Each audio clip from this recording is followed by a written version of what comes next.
class, it's Miss Prevo here. I hope you are doing well. I wanted to go over a few examples with you on adding mixed numbers.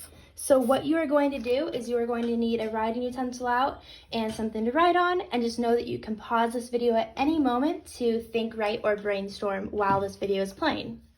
So what I want us to begin with is by writing the fraction 5 3/8 plus 2 4/8. And we are going to rewrite this fraction in a vertical way.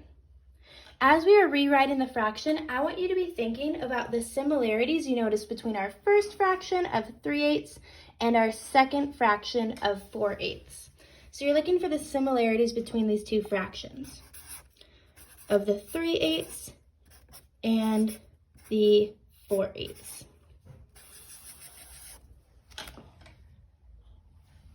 Wonderful job. By now you have noticed that the similarities between 3/8 and 4/8 is that they have the same denominator.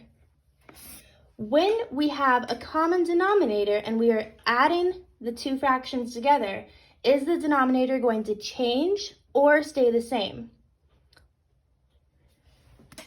You've got it. The denominator is going to stay the same. So we already know that the denominator of our answer is going to be 8.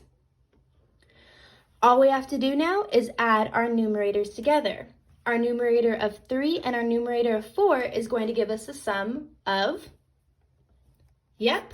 of 7. So we know that the fraction part of our mixed number is going to be 7/8. What other part of our mixed number, though, do we still have to add? Yes, our 5 and our 2. If we have 5 wholes plus 2 wholes, what do we have all together? 7 wholes. Yes, the sum of 5 3/8 plus 2 4/8 is going to give us 7 7/8. Good job.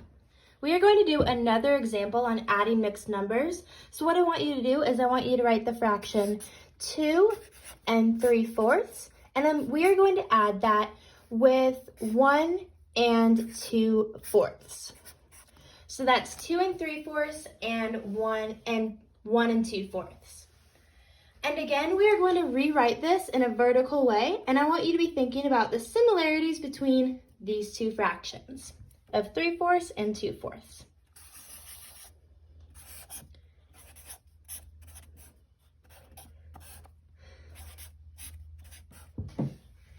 Great. So by now you've noticed that our 3/4 and our 2/4 have a common denominator. And that common denominator is 4.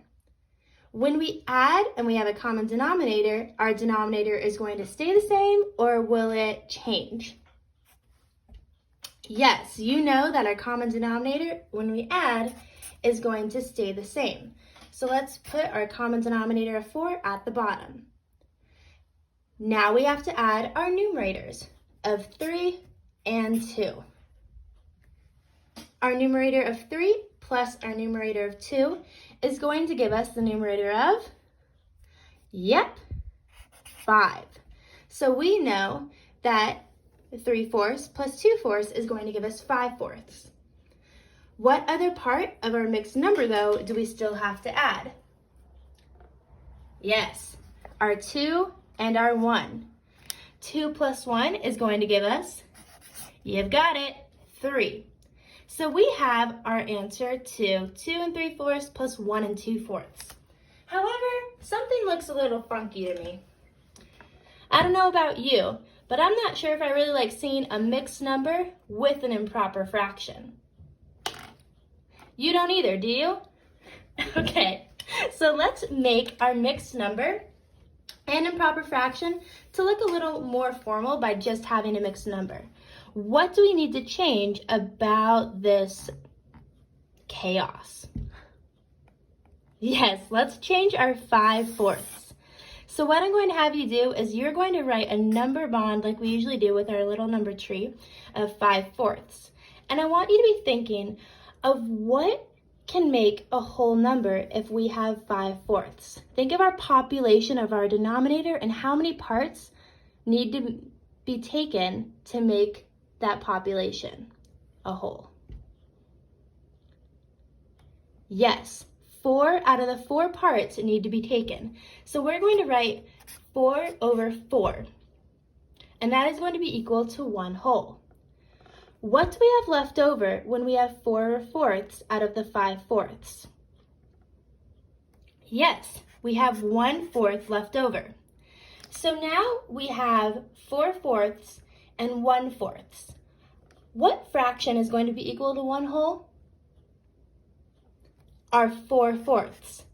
So we're going to actually put a 1 right there. And we have 1/4 left over. What we are going to do with this 1 whole now is we are going to add that to our whole number of 3.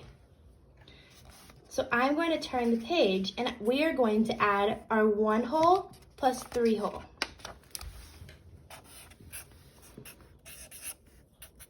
That is going to give us a whole number of 4. Now if we turn back the page, we have used our 4/4, we have used our 3, we have used the 1 of course. What do we still have left over? Our 1/4 is left over. So the answer to this question is going to be 4 and 1/4. We know that we could write it 3 5/4, but if we want to make it a more proper way and not just a mixed number with an improper fraction, we can add that whole number of 4/4 to our whole number of 3 and receive the 4 with our leftover of 1/4. The next couple of questions I want us to work on is subtracting mixed numbers. Okay, so with subtracting mixed numbers, I want us to begin by writing the subtraction sentence 4 3/4 minus 2 2/4. And again, we are going to rewrite this in a vertical way, and I want you to be thinking of the similarities between our two fractions of 3/4 and 2/4.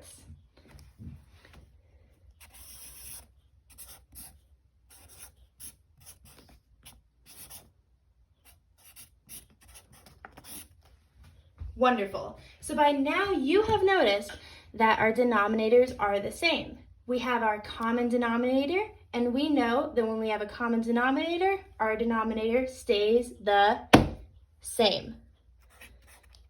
So we already know that our fraction part of our mixed number is going to be 4. What part of our fraction do we still have to subtract? Yes, you've got it. Our numerator of 3 and our numerator of 2. 3 minus 2, class, gives us 1. You are so right. So smart. We have our fraction of 1/4 now. What part of our mixed number do we still have to subtract? Yes, our whole number of 4 with our whole number of 2. 4 minus 2 gives us the difference of 2, leaving the difference of 4 3/4 minus 2 2/4 to equal 2 1/4.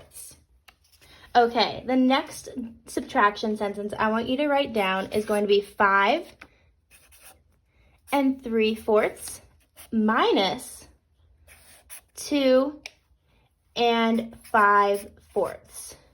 So we have 5 3/4 minus 2 5/4. And as we are rewriting this in a vertical way, I want you to be thinking of what roadblocks we might run into when subtracting our fraction of 3/4 with our fraction of 5/4. So think of the roadblocks you might run into. 5 3/4 minus 2 5/4. What roadblocks have you thought of? Yes. Our numerator of 3 cannot be subtracted with our numerator of 5. That is a roadblock that we, as mathematicians, are going to have to fix. So what we are going to do is we are going to have to borrow from somewhere. Our 3/4 is going to have to borrow from something. What might our 3/4 borrow from? You've got it. it might borrow from our whole number of 5. Because 5, it has some love to give. It's going to give it to our 3/4. So what we are going to do is we are going to write a fraction that would equal 1 whole or 1 part of our 5. We know that a whole number is when our numerator and denominator are the same. So if we have 3/4, the fraction that we already have, with a whole number, a part of 5, it is going to be plus 4 over 4. 3/4 plus 4/4 is going to equal to 7/4. And since we borrowed 1 from our 5 is going to turn into a 4. So our mixed number is going to turn into 4 7/4. So I want to rewrite this on another piece of paper, but you pause it as you write this down if you need to. 4 7/4.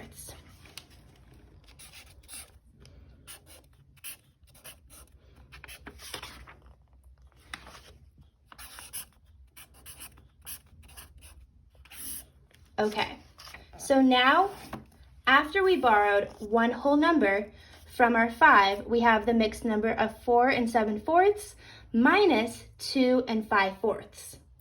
Do these have common denominators? Yes, they do. So we already know that the difference in this part of our mixed number, the denominator, is going to be 4.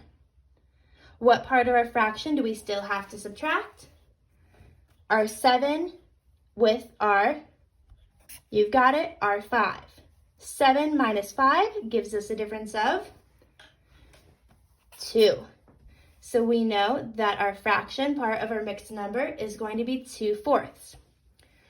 We still have to subtract our whole numbers of 4 with 2. 4 wholes minus 2 wholes is going to give us 2. So we know that the difference that we started with from 5 3/4 minus 2 5/4 is going to be 2 2/4.